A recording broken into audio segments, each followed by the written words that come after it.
إن أريد إلا الإصلاح ما استطعت وما توفيقي إلا بالله عليه توكلت وإليه أنيب. സത്യവിശ്വാസികളെ, വിശ്വാസിനികളെ, അള്ളാഹുവിൻ്റെ കൽപ്പനകൾ പാലിച്ച് മുത്തഖീങ്ങളായി ജീവിക്കണമെന്ന് എന്നോടെന്ന പോലെ നിങ്ങൾ ഓരോരുത്തരോടും ഉപദേശിക്കുന്നു, വസിയത്ത് ചെയ്യുന്നു. അല്ലാഹു സുബ്ഹാനഹു വ തആല യഥാർത്ഥ മുത്തഖീങ്ങളിൽ നാം ഏവരെയും ഉൾപ്പെടുത്തുമാറാകട്ടെ. സംഭവിച്ചു പോയ പോരായ്മകൾ, പാപങ്ങൾ അല്ലാഹു സുബ്ഹാനഹു വ തആല വിട്ടുപുറത്ത് മാപ്പാക്കി നൽകുമാറാകട്ടെ. അവന്റെ ജന്നാത്തുൽ ഫിർദൗസിലും ഇതുപോലെ ഒരുമിച്ച് കൂട്ടി അനുഗ്രഹിക്കുമാറാകട്ടെ. പലായനത്തെ സംബന്ധിച്ചായിരുന്നു, അഥവാ അബസീനിയൻ പലായനം അഥവാ ഹിജ്റ, അതിനെ സംബന്ധിച്ചായിരുന്നു കഴിഞ്ഞ ഖുതുബയിൽ സൂചിപ്പിച്ചത്. പ്രവാചകൻ സ്വല്ലല്ലാഹു അലൈഹി വസല്ലമയും ബാക്കിയുള്ള മുസ്ലിങ്ങളും മക്കയിൽ അവശേഷിക്കുന്നു. സാമൂഹ്യമായിട്ടും സാമ്പത്തികമായിട്ടും പിന്നോക്കം നിന്ന വളരെ ദരിദ്രരായ കുറച്ച് മുസ്ലിങ്ങളാണ് അബസീനിയയിലേക്ക് പലായനം ചെയ്യാനായിട്ട് നബി സല്ലല്ലാഹു അലൈഹി വസല്ലമ പ്രേരിപ്പിച്ചത്. മുഹമ്മദ് നബി സല്ലല്ലാഹു അലൈഹി വസല്ലമ സുരക്ഷിതമായ ഒരു താവളം അന്വേഷിച്ചുകൊണ്ടിരുന്നു. അദ്ദേഹം ത്വായിഫിലേക്ക് പോകുന്നുണ്ട്. അദ്ദേഹത്തിന്റെ മാതാവിന്റെ നാടാണത്. അഭയം കിട്ടുമോ, സംരക്ഷണം ലഭിക്കുമോ, തൻ്റെ പ്രബോധന പ്രവർത്തനങ്ങൾക്ക് താങ്ങും തണലുമായിട്ട് മാതാവിന്റെ കുടുംബക്കാർ തന്നെ സംരക്ഷിക്കുമോ, ഇതായിരുന്നു ആ യാത്രയുടെ ലക്ഷ്യം. പക്ഷേ സംഭവിച്ചത് മറ്റൊന്നാണ്. നബിക്ക് അവിടെ അഭയം കിട്ടിയില്ല. നബി സല്ലല്ലാഹു അലൈഹി വസല്ലമ മറ്റിതര അറബ് ഗോത്രങ്ങളുമായിട്ട് സംസാരിക്കുന്നുണ്ട്. പക്ഷെ അവരൊന്നും പൂർണ്ണമായ സംരക്ഷണം പ്രവാചകർക്കും ആ കാലഘട്ടത്തിലെ വിശ്വാസികൾക്കും നൽകാൻ സന്നദ്ധമായില്ല. അപ്പോ സ്വാഭാവികമായിട്ടും ഒരു ചോദ്യം നമ്മുടെ മനസ്സിലുണ്ടായിത്തീരും. കഴിഞ്ഞ ഖുതുബയിൽ സൂചിപ്പിച്ച പോലെ അബസീനിയൻ പലായനം, അവിടെ കുറച്ച് മുസ്ലിങ്ങൾ വളരെ സുരക്ഷിതമായിട്ട് താമസിക്കുന്നു. അവിടുത്തെ രാജാവായ നജ്ജാഷി അഥവാ നേഗസ് ചക്രവർത്തി, അദ്ദേഹം അവർക്ക് അഭയം കൊടുത്തിരിക്കുന്നു. അപ്പൊ അങ്ങനെയാണെങ്കിൽ പ്രവാചകൻ സ്വല്ലല്ലാഹു അലൈഹി വസല്ലമയ്ക്കും ബാക്കിയുള്ള സ്വഹാബിമാർക്കും എന്തുകൊണ്ട് അവിടേക്ക് പോയിക്കൂടാ? ആ രാജാവാകട്ടെ ഇസ്ലാം സ്വീകരിക്കാൻ സന്നദ്ധനാണ്. ബാക്കിയുള്ള മുസ്ലിങ്ങൾക്ക് എല്ലാവർക്കും ചേർന്ന് അബസീനിയയിലേക്ക് പോയിക്കൂടെ എന്ന ഒരു ചോദ്യം പ്രസക്തമാണ്. പക്ഷേ നബി സല്ലല്ലാഹു അലൈഹി വസല്ലമ ഉദ്ദേശിക്കുന്നത് ഒരു അഭയം മാത്രമല്ല. തനിക്ക് സുരക്ഷിതമായിട്ട് ഒരിടം കിട്ടണം. അങ്ങനെ അള്ളാഹുവിന് ഇബാദത്ത് ചെയ്ത് അള്ളാഹുവിന്റെ ദീനിന്റെ പ്രബോധനമൊക്കെ നടത്തി അങ്ങനെ ജീവിക്കണം എന്നതല്ല പ്രവാചകൻ സ്വല്ലല്ലാഹു അലൈഹി വസല്ലമയിൽ അർപ്പിതമായ ഉത്തരവാദിത്വം. അദ്ദേഹത്തെ അള്ളാഹു ഏൽപ്പിച്ചത് ഇസ്ലാമിനെ സമ്പൂർണമായി സ്ഥാപിക്കുക എന്നതാണ്. അങ്ങനെ സ്ഥാപിക്കാൻ ആവശ്യമായ മണ്ണാണ്, പ്രദേശമാണ് അദ്ദേഹത്തിന്റെ ലക്ഷ്യം. കേവലം ഒരു പ്രദേശം ലഭിച്ചു, അവിടെ അഭയം കിട്ടി, അവിടെ കാലാകാലം താമസിക്കുക എന്നതല്ല പ്രവാചകന്റെ ഉത്തരവാദിത്വം. മറിച്ച് അള്ളാഹുവിന്റെ ദീനിന്റെ സമ്പൂർണമായ സംസ്ഥാപനം, അതാണ് പ്രവാചകന്റെ മേൽ അർപ്പിതമായ ഉത്തരവാദിത്വം. അബുസീനിയ അതിന് പാകപ്പെട്ട മണ്ണല്ല, കേവലം അഭയം ലഭിക്കുന്ന ഒരു മണ്ണാണ്. അഭയം മാത്രം പോരാ. അങ്ങനെ ഇരിക്കാനെയാണ് മദീന പാകപ്പെട്ടത്. അതെങ്ങനെയാണ് മദീന പാകപ്പെട്ടത്? അതിന്റെ പുറകിൽ ഒരുപാട് ചരിത്രമുണ്ട്. ഞാനിവിടെ ഓതിവെച്ച ആയത്ത് ഞാൻ ഈ പറഞ്ഞ സംഗതിയെ ബലപ്പെടുത്തുന്ന ഒരായത്താണ്. സൂറത്ത് അൽ ഇസ്രായിലെ 80-ാമത്തെ ആയത്താണ്. അതൊരു പ്രാർത്ഥന കൂടിയാണ്. നബി സല്ലല്ലാഹു അലൈഹി വസല്ലമ മക്കയിൽ നിന്ന് മദീനയിലേക്ക് പലായനം ചെയ്യുന്ന ആ ഒരു സന്ദർഭത്തിൽ ഈ ഒരു പ്രാർത്ഥന നടത്തിയിട്ടാണ് പലായനം ചെയ്തത്. റബ്ബി അദ്ഖിൽനി മുദ്ഖല സിദ്ഖിൻ, അല്ലാഹുവേ നീ എന്നെ എവിടെ നിന്നാണോ എന്നെ നീ പുറപ്പെടുവിപ്പിക്കുന്നത് അവിടം സത്യത്തിന്റെ പ്രദേശമാക്കി നൽകണമേ. വഅഖ്രിജ്നി മുഖ്റജ സിദ്ഖിൻ, എവിടേക്കാണോ ഞാൻ പ്രവേശിക്കുന്നത് അവിടെയും സത്യത്തിന്റെ പ്രദേശമാക്കി അതിനെയും തീർക്കണമേ. വജഅൽനി മിൻ ലദുൻക സുൽത്താനൻ നസീറ, നീ എനിക്ക് ഒരു സുൽത്താൻ, ഒരു അധികാരം എന്നെ സഹായിക്കാനായിട്ട് നൽകണമേ. അപ്പൊ സുൽത്താൻ എന്ന് പറയുമ്പോൾ ഒരു അതോറിറ്റിയാണ്, ഒരു പവറാണ്. അതെനിക്ക് നൽകണം. കാരണം അള്ളാഹുവിന്റെ ദീനിന്റെ സമ്പൂർണമായ സംസ്ഥാപനം നടക്കണമെങ്കിൽ ഒരു പവർ ആവശ്യമുണ്ട്. ഒരു അതോറിറ്റി ആയിട്ട് ഒരു ഭരണകൂടം അവിടെ ആവശ്യമുണ്ട്. അപ്പൊ അതെനിക്ക് നൽകണമേ എന്ന് പ്രാർത്ഥിച്ചുകൊണ്ടാണ് നബി സല്ലല്ലാഹു അലൈഹി വസല്ലമ മക്കയിൽ നിന്ന് പലായനത്തിന് വേണ്ടി ഇറങ്ങുന്നത്. നേരത്തെ അവതരിച്ച ഒരായത്താണിത്. ഈ ആയത്ത് അവതരിക്കുമ്പോൾ തന്നെ പ്രവാചകർക്ക് ബോധ്യപ്പെട്ടിരുന്നു പലായനം നടക്കുമെന്ന്. അപ്പൊ മദീനയിലേക്കുള്ള പലായനത്തിന്റെ തൊട്ടു മുമ്പ് ഇങ്ങനെ പ്രാർത്ഥിച്ചുകൊണ്ട് റസൂൽ കരീം സല്ലല്ലാഹു അലൈഹി വസല്ലമ പലായനം ചെയ്യുമ്പോൾ നമുക്ക് മനസ്സിലാക്കാൻ സാധിക്കും, പലായനം എന്നത് അഭയം തേടിയുള്ള ഒരു യാത്ര മാത്രമല്ല, അല്ലെങ്കിൽ സുരക്ഷിതമായ ഒരു താവളം തേടിയുള്ള ഒരു യാത്ര മാത്രമല്ല, അർപ്പിതമായ ഉത്തരവാദിത്വം നിർവഹിക്കാൻ ആവശ്യമായ ഒരു പ്രദേശം തേടിയുള്ള ഒരു യാത്ര കൂടിയാണ്. മദീനയിലേക്കുള്ള പലായനം ആരംഭിക്കുന്നതിന് മുമ്പ് 2 പ്രധാനപ്പെട്ട ഉടമ്പടികൾ മക്കയിൽ നടന്നിട്ടുണ്ട്. ഇസ്ലാമിക ചരിത്ര ഗ്രന്ഥങ്ങൾ അതിനെ സംബന്ധിച്ച് പറയുന്നത് 1-ാം അഖബ ഉടമ്പടി എന്നും 2-ാം അഖബ ഉടമ്പടി എന്നുമാണ്. നബി സല്ലല്ലാഹു അലൈഹി വസല്ലമ ഹജ്ജിനായിട്ട് വരുന്ന വിദേശികളായ ആളുകൾ അവർ മിന ടെന്റിൽ താമസിക്കുമ്പോൾ റസൂൽ അവിടെ ചെന്ന് അള്ളാഹുവിന്റെ ദീൻ അവർക്ക് പ്രബോധനം ചെയ്തു കൊടുക്കാറുണ്ട്. അങ്ങനെ മിന ടെന്റുകളിൽ കയറി ഇറങ്ങി റസൂൽ ഇങ്ങനെ പ്രബോധനം ചെയ്തപ്പോ മദീനയിൽ നിന്ന് ഹജ്ജിനായിട്ട് വന്ന ഏതാനും കുറെ ചെറുപ്പക്കാർ പ്രവാചകന്റെ ഈ പ്രബോധനത്തിൽ ആകൃഷ്ടരായി. അവർ പ്രവാചകന്റെ അടുക്കൽ വന്ന് ഇസ്ലാം സ്വീകരിച്ചു. 6ഓളം ചെറുപ്പക്കാരാണ് ഇസ്ലാം സ്വീകരിച്ചത്. അവര് തിരിച്ചു മദീനയിലേക്ക് പോകുന്നു. പിറ്റേ വർഷം 12 പേർ പ്രവാചകൻ സ്വല്ലല്ലാഹു അലൈഹി വസല്ലമയെ വന്ന് രഹസ്യമായിട്ട് കാണുന്നു. അവര് നബിയോട് ആവശ്യപ്പെടുന്നു, ഞങ്ങൾക്ക് അള്ളാഹുവിന്റെ ദീൻ പഠിക്കാനായിട്ട് ഒരു അധ്യാപകനെ ആവശ്യമുണ്ട്. മദീനയിൽ അള്ളാഹുവിന്റെ ദീൻ പ്രബോധനം ചെയ്യുവാൻ ഖുർആൻ പഠിച്ച ഒരു പണ്ഡിതനെ ആവശ്യമുണ്ട് എന്ന് പ്രവാചകന്റെ അടുക്കൽ ആവശ്യപ്പെടുന്നു. മിസ്അബ് ഇബ്നു ഉമൈർ റളിയല്ലാഹു അൻഹു, അദ്ദേഹത്തെ പ്രവാചകൻ അവർക്കൊപ്പം മദീനയിലേക്ക് അയച്ചു കൊടുക്കുന്നു. അങ്ങനെ അവർക്കിടയിൽ ഒരു ഉടമ്പടി അവിടെ നടക്കുന്നുണ്ട്. രഹസ്യമായ ഉടമ്പടിയാണ്. അത് 1-ാം അഖബ ഉടമ്പടി എന്നറിയപ്പെടുന്നു. ഈ 12 പേർ മദീനയിലേക്ക് തിരിച്ചു പോകുന്നു. മിസ്അബ് ഇബ്നു ഉമൈർ റളിയല്ലാഹു അൻഹു അവർക്കൊപ്പമുണ്ട്. മിസ്അബിന്റെ നേതൃത്വത്തിൽ മദീനയിൽ പ്രബോധന ദൗത്യം നടക്കുന്നു.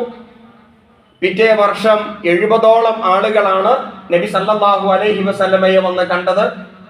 അതും അക്കബ എന്ന് പറയുന്ന ഒരു പ്രദേശത്ത് വച്ചാണ് ഈ കൂടിക്കാഴ്ച നടന്നത്. അവർക്കിടയിൽ ഒരു കരാറ് രൂപപ്പെട്ടു. ഈ 70ഓളം ആളുകൾ ഇസ്ലാം സ്വീകരിച്ചുകൊണ്ടാണ് പ്രവാചകന്റെ അടുക്കലേക്ക് വന്നത്. അവര് പ്രവാചകരോട് പറഞ്ഞു, താങ്കൾ മദീനയിലേക്ക് വരിക, താങ്കൾ എന്താണോ ആഗ്രഹിക്കുന്നത് അതിന് പാകപ്പെട്ട ഒരു മണ്ണായിട്ട് മദീന മാറിയിട്ടുണ്ട്. അവർ പറഞ്ഞ വാക്കുകൾ ഇപ്രകാരമാണ്: കണ്ണിലെ കൃഷ്ണമണി പോലെ ഞങ്ങൾ താങ്കളെ സംരക്ഷിച്ചു കൊള്ളാം. അപ്പോ മദീനയിലെ ബഹുദൈവ ആരാധകർ ഔസ് ഹസ്റജ് എന്ന 2 ഗോത്രങ്ങളായിട്ട് ജീവിച്ചു കൊണ്ടിരുന്ന ഈ ബഹുദൈവ ആരാധകരാണ് ഇസ്ലാം സ്വീകരിച്ചത്. ബഹുദൈവ ആരാധകരിലേക്ക് ഇസ്ലാമിന്റെ സന്ദേശം എത്തി. കുറെ പേർ ഇസ്ലാം സ്വീകരിച്ചു. കുറെ പേരുടെ മനസ്സ് ഇസ്ലാമിന് പാകപ്പെട്ട് നിൽക്കുന്നു. ഈ ഒരു പശ്ചാത്തലത്തിലാണ് നബി സല്ലല്ലാഹു അലൈഹി വസല്ലമ പലായനം ചെയ്യാനായിട്ട് ആരംഭിക്കുന്നത്. അപ്പൊ പലായനത്തിന് മുമ്പ് ഇങ്ങനെ ഒരു സംഭവം അവിടെ നടന്നിട്ടുണ്ട്. മിക്ക ആളുകളും മനസ്സിലാക്കി വച്ചിട്ടുള്ളത് പെട്ടെന്നൊരു സുപ്രഭാതത്തിൽ നബി സല്ലല്ലാഹു അലൈഹി വസല്ലമ എല്ലാം ഇട്ടെറിഞ്ഞ് മദീനയിലേക്ക് പലായനം ചെയ്തു എന്നാണ്. അങ്ങനെയല്ല. അതിനു മുമ്പ് വ്യക്തമായ പ്ലാനിങ്, വ്യക്തമായ ആസൂത്രണം അവിടെ നടന്നിട്ടുണ്ട്. നബി സല്ലല്ലാഹു അലൈഹി വസല്ലമ ഇങ്ങനെ പോകാൻ തീരുമാനിക്കുന്നു. സ്വഹാബിമാരൊക്കെ പോകാൻ തീരുമാനിക്കുന്നു. ആ സന്ദർഭത്തിൽ മക്കയിലെ ബഹുദൈവ ആരാധകർ ഇവരെ പോകാൻ അനുവദിക്കുന്നില്ല. ആ ചരിത്രവും നിങ്ങൾക്കറിയാം. സ്വാഭാവികമായി നമ്മൾ ചിന്തിക്കുമ്പോൾ മക്കയിലെ ബഹുദൈവ ആരാധകർ എന്താണ് ആഗ്രഹിക്കേണ്ടത്? ഇവർ പോവുകയാണെങ്കിൽ പോയിക്കൊള്ളട്ടെ, അവർ പോയാൽ നമ്മുടെ ശല്യം തീർന്നല്ലോ. ഇതാണല്ലോ സ്വാഭാവികമായി മക്കയിലെ ബഹുദൈവ ആരാധകർ ആഗ്രഹിക്കേണ്ടത്. പക്ഷെ അങ്ങനെയല്ല ആഗ്രഹിച്ചത്. ഞാൻ കഴിഞ്ഞ ഖുതുബയിൽ ഓതിയ ഒരു ആയത്തുണ്ട്, സൂറത്ത് അൻഫാലിലെ 30-ാമത്തെ ആയത്താണ്. വൈദ് യംകുറു ബികല്ലദീന കഫറു, സത്യനിഷേധികൾ തന്ത്രം മെനയുന്നു, അവർ കൂടിയാലോചിക്കുന്നു. ഇങ്ങനെ പ്രവാചകർ ഹിജറയ്ക്ക് വേണ്ടി തയ്യാറെടുക്കുന്നു. സ്വഹാബിമാരൊക്കെ പലായനം ചെയ്യാനായിട്ട് തയ്യാറെടുക്കുന്നു. അവർ മദീനയിലേക്കാണ് പോകുന്നത് എന്ന രഹസ്യ വിവരം മക്കയിലെ ബഹുദൈവ ആരാധകർ അറിഞ്ഞപ്പോ സന്തോഷിക്കുകയല്ല അവർ ചെയ്തത്. കാരണം സ്വാഭാവികമായി ചിന്തിക്കുകയാണെങ്കിൽ അവർ സന്തോഷിക്കുകയാണ് വേണ്ടത്. എന്തുകൊണ്ട്? തങ്ങൾക്ക് ശല്യമായ, തങ്ങളുടെ നാട്ടിൽ പുതിയ ഒരു മതത്തെ പ്രചരിപ്പിക്കുന്ന ഇവരെ മറ്റൊരു പ്രദേശത്തേക്ക് പോയിക്കൊള്ളട്ടെ, സ്വാഭാവികമായും സന്തോഷിക്കുകയാണ് വേണ്ടത്. പക്ഷേ അവർ സന്തോഷിക്കുകയല്ല ചെയ്തത്. അവർക്ക് വലിയ പ്രയാസമാണ് ഉണ്ടായിത്തീർന്നത്. അങ്ങനെ അവർ യോഗം ചേരുന്നു, അവർ കൂടിയാലോചിക്കുന്നു. അവരുടെ കൂടിയാലോചനയെ സംബന്ധിച്ചാണ് ഈ ആയത്തിൽ അള്ളാഹു പറയുന്നത്. കൂടിയാലോചനയിൽ കുറച്ചു പേർ ആവശ്യപ്പെട്ടു, നമുക്ക് നബിയെ ബന്ധിക്കാം, നബിയെ നമുക്ക് തടവിലിടാം. അപ്പൊ കുറച്ചു പേര് പറഞ്ഞു അത് ശരിയാവില്ല. പിന്നെ കുറച്ചു പേര് പറഞ്ഞു നമുക്ക് നബിയെ നാട് കടത്താം. പക്ഷെ അതും ശരിയാവില്ല. അവസാനം അവർ ഒറ്റക്കെട്ടായി ഒരു തീരുമാനമെടുത്തു, നമുക്ക് നബിയെ കൊന്നുകളയാം. അതാണ് ഈ ആയത്തിൽ അള്ളാഹു പറയുന്നത്. വൈദ് യംകുറു ബികല്ലദീന കഫറു, സത്യനിഷേധികൾ തന്ത്രം മെനയുന്നു. ലിയുസ്ബിതൂക, താങ്കളെ തടവിലിടാനായിട്ട്.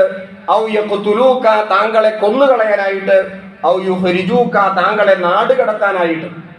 അപ്പൊ നാട് കടത്തുക, തടവിലിടുക, ഇതെല്ലാം കൂടിയാലോചനയിൽ വന്ന ചർച്ചകളാണ്. അവസാനം അവർ തീരുമാനിച്ചത് കൊന്നുകളയാനാണ്. എന്തുകൊണ്ട് കൊന്നുകളയാൻ തീരുമാനിച്ചു? ഇവര് പലായനം ചെയ്ത് മദീനയിലേക്ക് ചെന്നാൽ അവിടെ എന്താണ് സംഭവിക്കുക? അഥവാ ചിന്നിച്ചിതറി പല പ്രദേശങ്ങളിൽ ജീവിച്ചുകൊണ്ടിരിക്കുന്ന മുസ്ലിങ്ങൾ ഒരു പ്രദേശത്തെ സംഘടിതരായി ജീവിക്കാൻ തുടങ്ങിയാൽ അവിടെ എന്തായിരിക്കും സംഭവിക്കുക? സുസംഘടിതമായ ഒരു ഇസ്ലാമിക സമൂഹമാണ് അവിടെ രൂപപ്പെടുക. അഥവാ അതൊരു രാഷ്ട്രീയ ശക്തിയായിട്ട് മാറും, അതൊരു പൊളിറ്റിക്കൽ പവറായിട്ട് മാറും. ആ പൊളിറ്റിക്കൽ പവറിനെ പിന്നീട് പരാജയപ്പെടുത്താൻ സാധ്യമല്ല. ഇപ്പോ മക്കയിൽ ചിന്നിച്ചിതറി പല പ്രദേശങ്ങളിൽ ദുർബല ജനവിഭാഗങ്ങളായി കഴിഞ്ഞുകൂടുന്ന മുസ്ലിങ്ങൾ അവരെല്ലാവരും ചേർന്ന് ഒറ്റ സമൂഹമായി മദീനയിലേക്ക് പലായനം ചെയ്ത് നബി സല്ലല്ലാഹു അലൈഹി വസല്ലമയ്ക്ക് നേതൃത്വം കൊടുക്കാൻ പാകപ്പെട്ട ഒരു സുസംഘടിത സമൂഹമായിട്ട് അവർ മാറിയാൽ അതൊരു വലിയ പൊളിറ്റിക്കൽ പവറായിട്ട് മാറുമെന്ന് മക്കക്കാർ മനസ്സിലാക്കി. അതുകൊണ്ട് എന്ത് വില കൊടുത്തും ഈ പലായനത്തെ തടയാൻ തന്നെയാണ് അവർ തീരുമാനിച്ചത്. പക്ഷെ അവർക്ക് തടയാൻ സാധ്യമായില്ല. അല്ലാഹു സുബ്ഹാനഹു വ തആലയുടെ വലിയ സഹായം അവർക്കുണ്ടായി തീർന്നു. അപ്പൊ നബിയെ കൊന്നുകളയുകയല്ലാതെ മറ്റൊരു മാർഗമില്ല. എവിടെ നട്ടാലും മുളയ്ക്കുന്ന ഒരു വിത്താണ് ഇസ്ലാം. അതിനെ പറിച്ചു കളഞ്ഞാലും മുളച്ചു വരും, ഉപേക്ഷിച്ചാലും മുളച്ചു വരും, എറിഞ്ഞു കളഞ്ഞാലും മുളച്ചു വരും. എന്ത് ചെയ്യും? നശിപ്പിച്ചു കളയുക, അല്ലാതെ വേറെ നിവൃത്തിയില്ല. അതാണ് നബി സല്ലല്ലാഹു അലൈഹി വസല്ലമയെ വധിക്കാൻ തന്നെ അവർ തീരുമാനിച്ചത്. പക്ഷെ അവർക്ക് നബി സല്ലല്ലാഹു അലൈഹി വസല്ലമയെ വധിക്കാൻ സാധ്യമായില്ല എന്നത് ഈ ആയത്തിന്റെ ബാക്കി ഭാഗത്ത് അള്ളാഹു തന്നെ പറയുന്നുണ്ട്. വയംകുറൂന, അവർ തന്ത്രം മെനഞ്ഞു, പക്ഷേ അള്ളാഹുവും തന്ത്രം മെനയുന്നു. വല്ലാഹു ഖൈറുൽ മാകിരീൻ, തന്ത്രശാലികളിൽ ഏറ്റവും വലിയ തന്ത്രശാലി അള്ളാഹു തന്നെ. അങ്ങനെ മദീനയിലേക്ക് അവർ പലായനം ചെയ്യുകയാണ്. പലായനത്തിന് മുമ്പ് നബി സല്ലല്ലാഹു അലൈഹി വസല്ലം എന്തൊക്കെ പദ്ധതികളാണ് അവിടെ ഒരുക്കിയത്, അത് നമുക്ക് വലിയ ഒരു മാതൃകയാണ്. ഒന്നാമതായി മനസ്സിലാക്കേണ്ടത്, ആരാണ് എൻ്റെ കൂടെ പലായനം ചെയ്യേണ്ടത്? എല്ലാവരെയും പ്രവാചകൻ പറഞ്ഞു വിട്ടു. രഹസ്യമായി രാത്രിയുടെ മറവിൽ ആരും കാണാതെ സ്വഹാബിമാർ മദീനയിലേക്ക് ഇങ്ങനെ പലായനം ചെയ്യുകയാണ്. എല്ലാ സഹാബിമാരും മദീനയിൽ എത്തി എന്ന അറിവ് നബിക്ക് ലഭിച്ചപ്പോഴാണ് നബി സല്ലല്ലാഹു അലൈഹി വസല്ലമ പലായനം ചെയ്യാനായിട്ട് തീരുമാനിക്കുന്നത്, പലായനം ചെയ്യാനായിട്ട് ആരംഭിക്കുന്നത്. അബൂബക്കർ സിദ്ദീഖ് റളിയല്ലാഹു അൻഹുവിന്റെ അടുക്കൽ വന്നിട്ട് പ്രവാചകൻ പറയുന്നുണ്ട്, അള്ളാഹുവിന്റെ വഹയി വന്നു, എൻ്റെ കൂടെ പലായനത്തിന് താങ്കളായിരിക്കും ഉണ്ടാവുക. അതൊരു വലിയ ചരിത്രമാണ്. ഇതിങ്ങനെ കേട്ടപ്പോ അബൂബക്കർ സിദ്ദീഖ് റളിയല്ലാഹു അൻഹു പൊട്ടിക്കരയുന്നുണ്ട്. അബൂബക്കർ സിദ്ദീഖ് റളിയല്ലാഹു അൻഹുവിന്റെ മകൾ ആയിഷ റളിയല്ലാഹു തആല അൻഹ പറയുന്നു, സന്തോഷം വന്നാലും ആളുകൾ കരയുമെന്ന് ഞാൻ അപ്പോഴാണ് മനസ്സിലാക്കിയത്. കാരണം എപ്പോഴാണ് കൊല്ലപ്പെടുക എന്നറിയില്ല. ശത്രുക്കൾ നാലുപാടും പ്രവാചകന്റെ ശിരസിന് വേണ്ടി വലവിരിച്ചിരിക്കുന്നു. ആ ഒരു നിർണായക ഘട്ടത്തിൽ പ്രവാചകന്റെ കൂടെ സഞ്ചരിക്കുക എന്നത് ജീവൻ പണയം വെച്ചുള്ള ഒരു കളിയാണ്. പക്ഷെ അബൂബക്കർ സിദ്ദീഖ് റളിയല്ലാഹു അൻഹു സന്തോഷം കൊണ്ട് പൊട്ടിക്കരയുന്നു.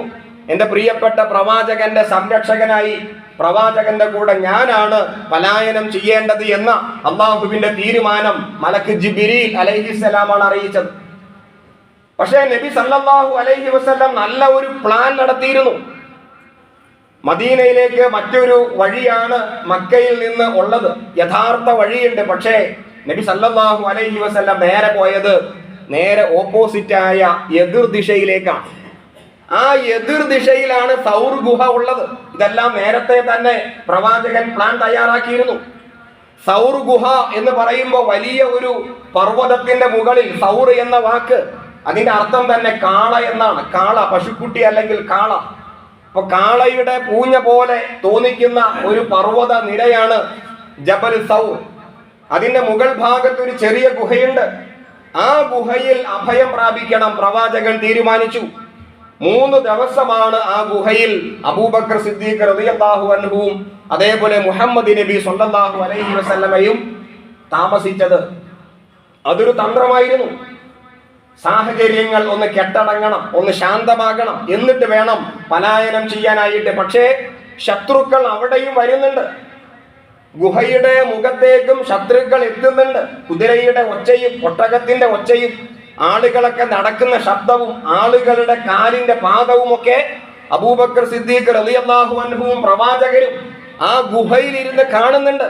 വെപ്രാളപ്പെട്ട അബൂബക്കർ സിദ്ദീഖ് റളിയല്ലാഹു അൻഹുവിനോട് റസൂൽ പറയുന്ന ഒരു വാക്ക് വിശുദ്ധ ഖുർആൻ വളരെ ഗൗരവത്തിൽ എടുത്തു പറയുന്നു.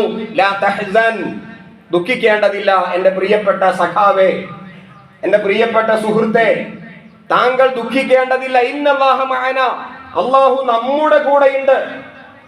അപ്പൊ അല്ലാഹു നമ്മുടെ കൂടെയുണ്ട് എന്ന് റസൂല് പറയുമ്പോൾ അത് വെറുതെയുള്ള ഒരു പറച്ചിലല്ല. കാരണം അല്ലാഹു എല്ലാം സമർപ്പിച്ചു, മനുഷ്യ സാധ്യമായത് ചെയ്തു. ഇനി ഒന്നും മനുഷ്യരായ ഞങ്ങൾക്ക് ചെയ്യാനില്ല.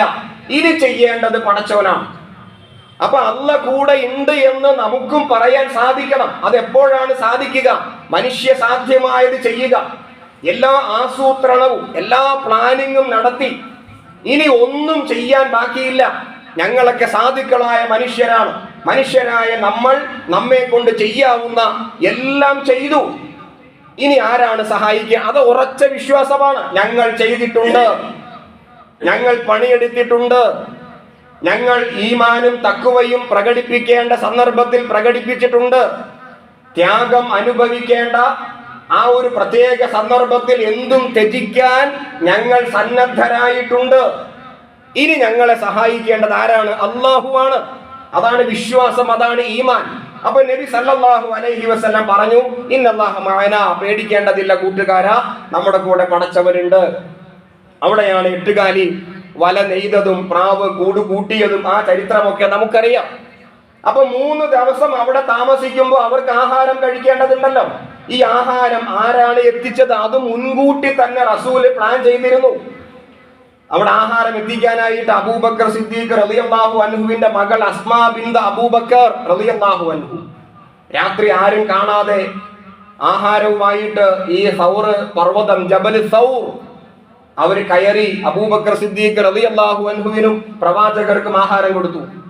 ഇനി രഹസ്യ വിവരങ്ങളൊക്കെ ഉണ്ടല്ലോ, അവിടെ എന്ത് നടക്കുന്നു, ശത്രുക്കൾ എവിടെയാണ്, അബൂജഹൽ എവിടെയാണ്, അതേപോലെ അബൂലഹബ്, അതേപോലെയുള്ള ഖുറൈശി നേതാക്കന്മാരും ശത്രുക്കളും ഒക്കെ ഇപ്പോ ഏത് നയമാണ് സ്വീകരിച്ചിട്ടുള്ള, രംഗം ശാന്തമായിട്ടുണ്ടോ, ഇപ്പോഴത്തെ അവസ്ഥ എന്ത് എന്ന രഹസ്യ വിവരങ്ങൾ പ്രവാചകർക്ക് ലഭിക്കേണ്ടതുണ്ട്. ആ വിവരം പ്രവാചകർക്ക് ലഭിക്കാനായിട്ട് അബൂബക്കർ സിദ്ദീഖ് റളിയല്ലാഹു അൻഹുവിന്റെ മകൻ അബ്ദുല്ലാ ഇബ്ൻ അബൂബക്കർ റളിയല്ലാഹു അൻഹു രഹസ്യ വിവരങ്ങൾ കൈമാറാൻ വേണ്ടി ഇടയ്ക്കിടയ്ക്ക് ഗുഹാമുഖം സന്ദർശിച്ച് പ്രവാചകർക്ക് എല്ലാ വിവരങ്ങളും നൽകിക്കൊണ്ടേയിരുന്നു. ഇനി ഖുറൈശികൾക്ക് അഥവാ അറബികൾക്ക് ഒരു പ്രത്യേകതയുണ്ട്. കാൽപ്പാട് നോക്കി അവർ ആളുകളെ തിരിച്ചറിയും. അത് മണലാരുണ്യമാണ്. നടന്നു പോകുമ്പോൾ കാൽപ്പാട് പതിയും, ഒട്ടകത്തിന്റെ, ആടിന്റെ, മനുഷ്യരുടെ കാൽപ്പാടുകൾ പതിയും. അത് നോക്കിയിട്ട് ഇവർ ആളുകളെ തിരിച്ചറിയും. ഇത് മനസ്സിലാക്കിയ പ്രവാചകൻ അസ്മാ ബിൻത് അബീബക്കറും അബ്ദുല്ലാ ഇബ്നു അബീബക്കർ ഗുഹാമുഖത്ത് വന്ന് തിരിച്ചുപോയി കഴിയുമ്പോൾ അബൂബക്കർ സിദ്ദീഖ് റളിയല്ലാഹു അൻഹുവിന്റെ അടിമയായ ആമിർ ഇബ്നു ഫുഹൈർ റളിയല്ലാഹു അൻഹു ആടുകളെയും മേച്ചുകൊണ്ട് എന്ന വ്യാജേന ഈ ഗുഹാമുഖത്തേക്ക് വരട്ടെ. അപ്പൊ ഈ കാൽപ്പാടുകളൊക്കെ മാഞ്ഞു പോയിക്കൊള്ളും. മാത്രമല്ല പ്രവാചകർക്കും അബൂബക്കർ സിദ്ദീഖ് റളിയല്ലാഹു അൻഹുവിനും ഈ ആടിന്റെ പാലും കുടിക്കാമല്ലോ. അപ്പോ വളരെ കൃത്യമാണ് കാര്യങ്ങൾ. ഇവിടെ പടച്ചവന്റെ സഹായത്തിന് വേണ്ടി പ്രാർത്ഥിക്കുക മാത്രമല്ല വേണ്ടത്, കൃത്യമായ ആസൂത്രണമില്ലെങ്കിൽ അള്ളാഹുവിന്റെ സഹായം ലഭിക്കുകയില്ല എന്ന വലിയ ഒരു പാഠം നമുക്കിവിടെ നബിയെ സംബന്ധിച്ച് ഇങ്ങനെ പറയാം. അദ്ദേഹം നബിയല്ലേ? നബി എന്ന് പറഞ്ഞാൽ അള്ളാഹുവിന്റെ അഷ്റഫുൽ ഖൽഖല്ലേ, അള്ളാഹ്ക്ക് ഏറ്റവും പ്രിയപ്പെട്ടവൻ. ആ നബി ഇങ്ങനെയൊക്കെ ചെയ്യേണ്ടതുണ്ടോ? സൗർ ഗുഹയിൽ പോയിട്ട് 3 ദിവസം വളരെ കഷ്ടപ്പെട്ട് താമസിക്കേണ്ടതുണ്ടോ? അള്ളാഹ്ക്ക് സഹായിച്ചുകൂടെ? അള്ളാഹ്ക്ക് നബിയെ എടുത്തുകൊണ്ട് പോയിക്കൂടെ? അള്ളാഹു എത്രയോ ശക്തനാണ്.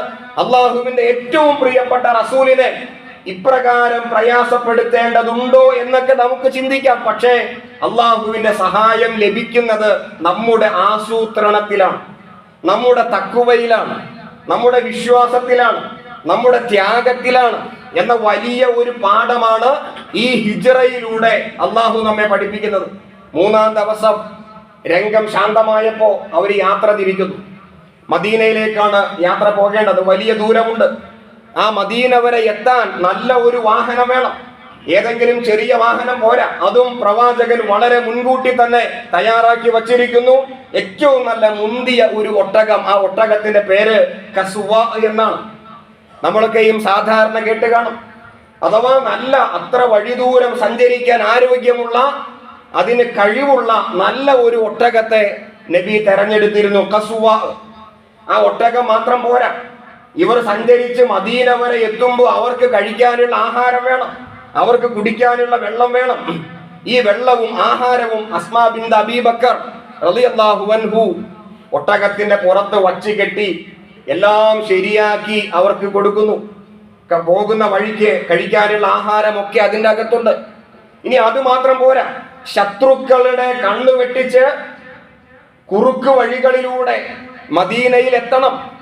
അതിന് മദീനയിൽ എത്താൻ ആവശ്യമായ കുറുക്ക് വഴികൾ അറിയുന്ന ഒരാള് വഴികാട്ടിയായിട്ട് വേണം. അതും പ്രവാചകൻ തെരഞ്ഞെടുത്തു. ബഹുദൈവ ആരാധകനായ അബ്ദുല്ലാഹി ഇബ്നു ഉറൈഖീത്താണ്. അദ്ദേഹം ഇസ്ലാം സ്വീകരിച്ചു എന്ന കാര്യം നമുക്കറിയില്ല, ചരിത്ര ഗ്രന്ഥങ്ങളൊന്നും പറയുന്നില്ല.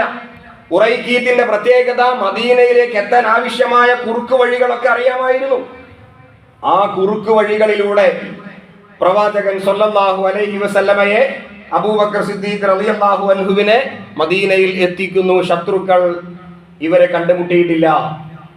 മദീന യാത്രയെ സംബന്ധിച്ച് ചരിത്രം പറയുന്നത് റസൂൽ ഇങ്ങനെ അതിന്റെ ഇടയിൽ നടന്നൊരു സംഭവമാണ്. അതിന്റെ ഇടയിൽ നടന്ന ഒരു സംഭവം, പ്രവാചകരെ ശത്രുക്കളിൽപ്പെട്ട ഒരാൾ കാണുന്നുണ്ട്. അയാൾ ആ റസൂലിനെ കണ്ട രീതി വിവരിക്കുന്നുണ്ട്. ഇങ്ങനെ നടന്നു പോവുകയാണ്. ദൂരേന്ന് നോക്കിയപ്പോ ഒരൊട്ടകം, അതിന്റെ പുറത്ത് രണ്ടുപേര് ഊഴമിട്ട് സഞ്ചരിക്കുന്നു. അതിൽ ഒരാൾ ഇങ്ങനെ നെഞ്ചു വിരിച്ചാണ് നടക്കുന്നത്. ആരെയും കൂസാത്ത ഭാവമാണ്. മനോഹരമായ സംഗീതം അദ്ദേഹത്തിന്റെ ചുണ്ടിൽ നിന്ന് ഒഴുകിക്കൊണ്ടിരിക്കുന്നു. മറ്റേയാൾ ഈ മനോഹരമായ സംഗീതം ഇങ്ങനെ ഒഴുകിക്കൊണ്ടിരിക്കുന്ന, നെഞ്ചു വിരിച്ച് നടക്കുന്ന ആൾക്ക് ചുറ്റും വെപ്രാളപ്പെട്ട് നടക്കുന്നു. ഒരാളിങ്ങനെ ഒട്ടകത്തിന്റെ കയറ് പിടിച്ചിട്ട് വഴി കാണിച്ചുകൊണ്ട് അങ്ങനെ പോകുന്നു. എന്നിട്ട് ഇദ്ദേഹം പറയുന്നു, എനിക്ക് മനസ്സിലായി ആ നെഞ്ചു വിരിച്ചു പോകുന്ന വ്യക്തിയാണ് അള്ളാഹുവിന്റെ ദൂതനായ മുഹമ്മദ് നബി സല്ലല്ലാഹു അലൈഹി വസല്ലം എന്ന് എനിക്ക് മനസ്സിലായി. അദ്ദേഹത്തിന്റെ വായിൽ നിന്ന്, ചുണ്ടിൽ നിന്ന് വരുന്ന സംഗീതം വിശുദ്ധ ഖുർആനാണ്. അപ്പൊ നബി എന്തുകൊണ്ട് ആരെയും പേടിച്ചില്ല? അത് നബിയുടെ കിബറോ അഹങ്കാരമോ അല്ല. നമുക്കറിയാം, അള്ളാഹുവിൽ തവക്കുൽ ചെയ്താൽ പിന്നെ എന്തിനാരെയും ഭയപ്പെടണം? ചെയ്യേണ്ട കാര്യങ്ങളൊക്കെ ചെയ്തു, മനുഷ്യ സാധ്യമായത് ചെയ്തു, ബാക്കി അള്ളാഹ്ക്ക് വിട്ടുകൊടുക്കുക, പിന്നെ ധൈര്യസമേതം പുറപ്പെടുക.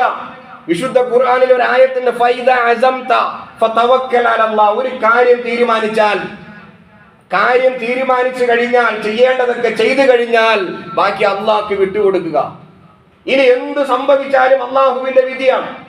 ആ വട്ടം ഇങ്ങനെ വെപ്രാളപ്പെട്ട് നടക്കുന്ന വ്യക്തി അബൂബക്കറാണ്. കാരണം പ്രവാചകർക്ക് എന്തെങ്കിലും സംഭവിക്കുമോ? എന്റെ റസൂലിനെ സംരക്ഷിക്കാൻ എന്റെ ഡ്യൂട്ടി. റസൂലിന്റെ ചാരത്തേക്ക് ഒരു കല്ലോ ഒരു അമ്പോ ഒരു പടവാളോ എത്താൻ പാടില്ല. എന്റെ ശിരസ് പോയിട്ടേ എന്റെ പ്രിയപ്പെട്ട പ്രവാചകന്റെ ശിരസ് താഴെ വീഴാൻ പാടുള്ളൂ. അത്രമാത്രം സൂക്ഷ്മതയോടെ, ജാഗ്രതയോടെയാണ് അബൂബക്കർ സിദ്ദീഖ് റളിയല്ലാഹു അൻഹു പ്രവാചകന്റെ കൂടെ നടക്കുന്നത്. ഇതാണ് പ്രിയമുള്ളവരെ പലായനത്തിന്റെ ഒരു ചിത്രം. അത് വളരെ ചുരുക്കിയാണ് പറഞ്ഞത്. ഇങ്ങനെ പലായനം ചെയ്ത് മദീനയിലേക്ക് എത്തി. എന്നിട്ട് എന്താണ് സംഭവിച്ചത്?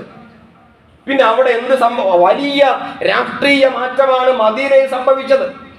മദീനയിൽ ഏറ്റവും അധികം ബഹുദൈവാരാധകരായിരുന്നു, പിന്നെ യഹൂദരായിരുന്നു, പിന്നെ ക്രൈസ്തവരായിരുന്നു.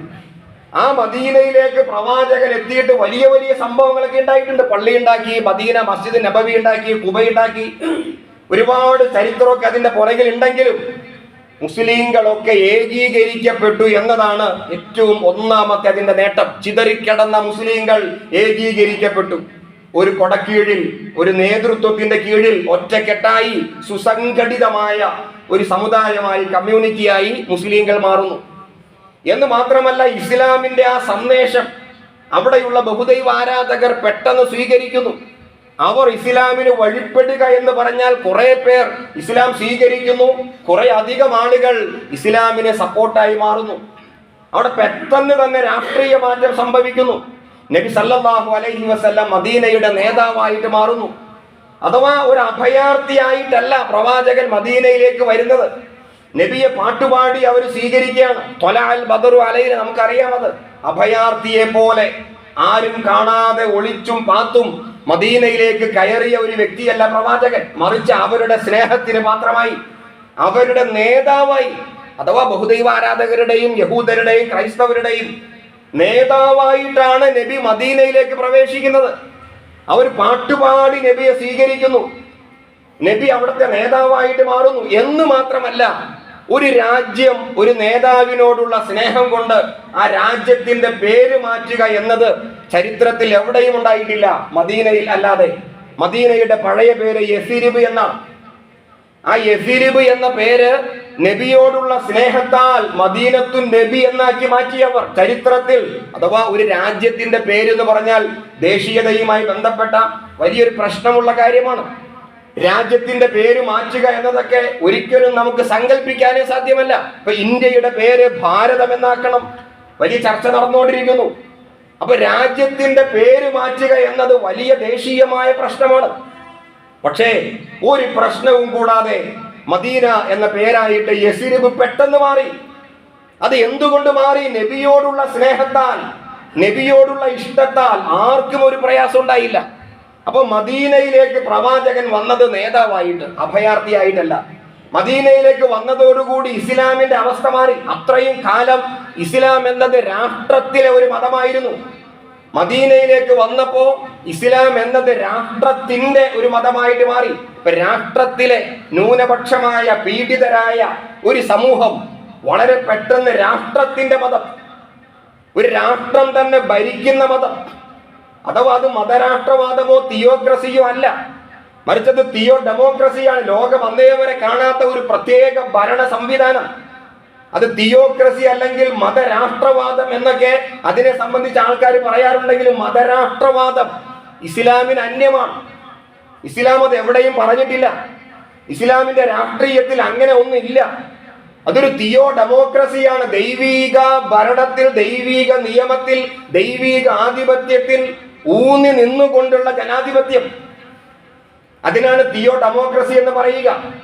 അതിന്റെ മറ്റൊരു പേരാണ് ഖിലാഫത്ത്. അതുകൊണ്ടാണ് ഇസ്ലാം ആ രാഷ്ട്രം ഭരിക്കുന്ന വ്യക്തിയെ നമ്മൾ ഖലീഫ എന്ന് പറയുന്നു. അങ്ങനെയുള്ള പുതിയ ഒരു ഭരണക്രമം അന്ന് ലോകം കാണുന്നു. നീതിയും സമാധാനവും സ്വാതന്ത്ര്യവും സമത്വവും എല്ലാം കളിയാടിയ പുതിയ ഒരു രാഷ്ട്രത്തിന് നബി സല്ലല്ലാഹു അലൈഹി വസല്ലമ രൂപകൽപ്പന നടത്തി. ആ രാഷ്ട്രം പ്രവാചകന്റെ കാലശേഷം 4 ഖലീഫമാര് ഭരിച്ചു. സച്ചരിതരായ ഖലീഫമാർ നമ്മൾ എല്ലാ ഖുതുബയിലും അവരെ ഓർക്കാറുണ്ട്. അബൂബക്കർ, ഉമർ, ഉസ്മാൻ, അലി റളിയല്ലാഹു അൻഹും നമ്മൾ ആ പേര് പറയാറുണ്ട്. ഈ 4 ഖലീഫമാർക്ക് ശേഷം പിന്നീട് കുടുംബ വാഴ്ചയിലേക്ക് വഴിമാറിപ്പോയെങ്കിലും 1990 വരെ 1990 വരെ ഈ ഒരു ഖിലാഫത്തിന്റെ ഒരു വ്യവസ്ഥിതി ഈ ലോകത്ത് നാമമാത്രമായിട്ടാണെങ്കിലും നിലനിന്നിരുന്നു. ആ ഒരു വലിയ ചരിത്രത്തിലേക്കുള്ള പ്രയാണമായിരുന്നു ഹിജ്റ. അത് ഒളിച്ചോട്ടമല്ല, അത് വിമോചനത്തിന്റെ ഒരു ഏടായിരുന്നു എന്ന് നമ്മൾ തിരിച്ചറിയണം. പ്രിയമുള്ളവരെ, ഹിജ്റയുമായി ബന്ധപ്പെട്ട് അതിന്റെ സൈഡുകൾ വേറെയും അവിടെ ഇവിടേക്ക് ഒരുപാട് ചരിത്രങ്ങൾ ഉണ്ടെങ്കിലും അതിലേക്കൊന്നും കടക്കാൻ സമയമില്ലാത്തത് കൊണ്ട് ഈ ഒരു ചരിത്രപരമായ സംഗതി നിങ്ങളുടെ മുമ്പിൽ വെച്ചുകൊണ്ട് തൽക്കാലം അവസാനിപ്പിക്കുകയാണ്. അല്ലാഹു സുബ്ഹാനഹു വ തആല ഈ സ്വഹാബെ കിറാം, ഈ പ്രവാചകനൊക്കെ അനുഭവിച്ച പടച്ചവന്റെ ദീനുമായി ബന്ധപ്പെട്ട ആ ഒരു ത്യാഗവും സമർപ്പണവും അതിലൂടെ ജീവിക്കാനുള്ള മനസ്സും ഈമാനും നമുക്ക് ഏവർക്കും പ്രദാനം ചെയ്യുമാറാകട്ടെ. വാഖിറു ദഅവതി അനിൽ ഹംദുലില്ലാഹി റബ്ബിൽ ആലമീൻ.